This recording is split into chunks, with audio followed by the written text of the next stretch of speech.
নারায়ণগঞ্জের আলোচিত ব্যবসায়ী তৃণমূল বিএনপির মহাসচিব তৈমুর আলম খন্দকারের ছোট ভাই সাব্বির আলম খন্দকার হত্যা মামলার সাক্ষ্য গ্রহণ অনুষ্ঠিত হয়েছে। নারায়ণগঞ্জের অতিরিক্ত জেলা ও দায়রা জজ শ্রাবণ তহুরার প্রথম আদালতে এই সাক্ষ্য গ্রহণ অনুষ্ঠিত হয়। এই সময় দুইজনের সাক্ষী গ্রহণ করা হয়। সাব্বির আলম খন্দকার হত্যা মামলার আসামি সাবেক জেলা ছাত্রদলের সভাপতি ও বিএনপি নেতা জাকির খান অসুস্থ থাকার কারণে তাকে আদালতে হাজির করা হয়নি।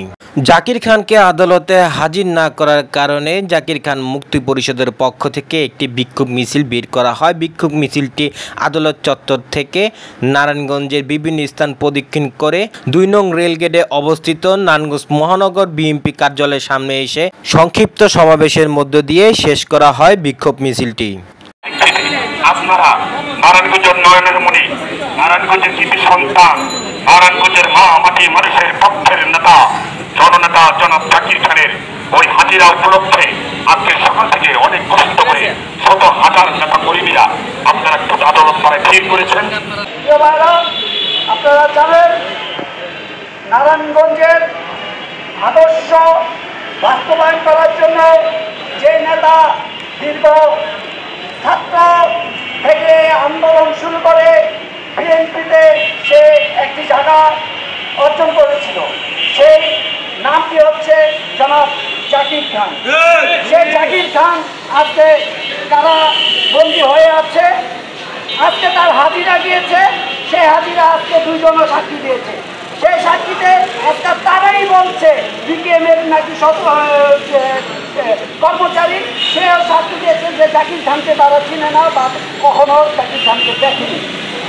প্রিয় ভাইরা, একের পর এক মিথ্যা সাক্ষী এনে একের পর এক হয়রানি চালাচ্ছে।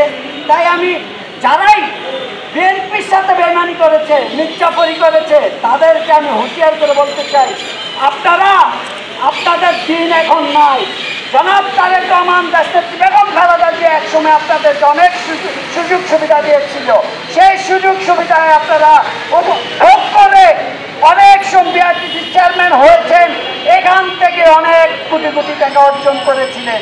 সেই আজকে বিএনপির সাথে আবার বেইমানি করেছেন, মিথ্যাচারি করেছেন। আমি বলতে চাই অতি শীঘ্রই আপনি এই বাংলাদেশ থেকে ভারত অবস্থান করুন। যেহেতু আপনি যার সাথে হাত মিলিয়েছেন সে ভারত আছে, তার সাথে যান। এই মিথ্যা অভিযোগ দিয়ে আমার নেতা জাকির খানকে আপনি কিছু করতে পারবেন না। নারায়ণগঞ্জে অনেক জনতা জাকির খানের পক্ষে আছে, যেই জনতা এখানে ব্যবসায়িক বিন্দু আছে জাকির খানের পক্ষে, সকল ব্যবসায়ীরা জাকির খানের পাশে দাঁড়িয়ে তার মুক্তির জন্য দাবি জানিয়েছে। প্রিয় ভাইরা, আমি বক্তব্য দীর্ঘায়িত করবো না। আমি বলতে চাই জাকির খান এমন একটি লোক, সর্বক্ষণ সকল নেতাকর্মী এবং নারায়ণগঞ্জের মানুষের চিন্তা চেতনা তার ভিতরে থাকে। সবসময় বলে নারায়ণগঞ্জের মানুষ আমার জন্য যা করেছে, আমার শরীরের চামড়া দিয়ে যদি আমি কিছু বানিয়ে দেই কখনো শোধ হবে না। প্রিয় ভাইরা, সেই জাকির খানকে আজকে কারারুদ্ধ করে রেখেছেন। সে অনেক আগেই জামিন পেয়ে যেত, কিন্তু বিএনপির অনেক নেতাকর্মী তার বিরুদ্ধে অনেক অভিযোগ দিয়ে তাকে বন্দী করে রেখেছে। সেই বিএনপি নেতাকর্মীদেরকে হুঁশিয়ার করে দিচ্ছি, জাকির খান কিন্তু আসবেই, আবার আমাদের মাঝে ফিরে আসবে। তখন আমরা আপনাদের সাথে জাকির খানকে নিয়ে আইনগতভাবে আবার মোকাবেলা করব।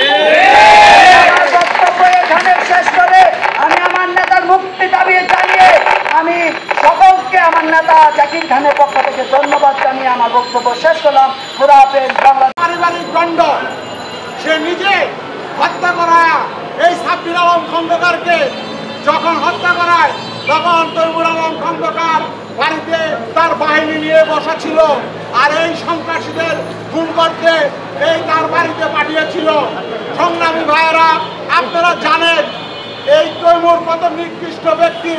সে জাতীয়তাবাদী দল থেকে পদত্যাগ করে সে তৃণমূল বিএনপি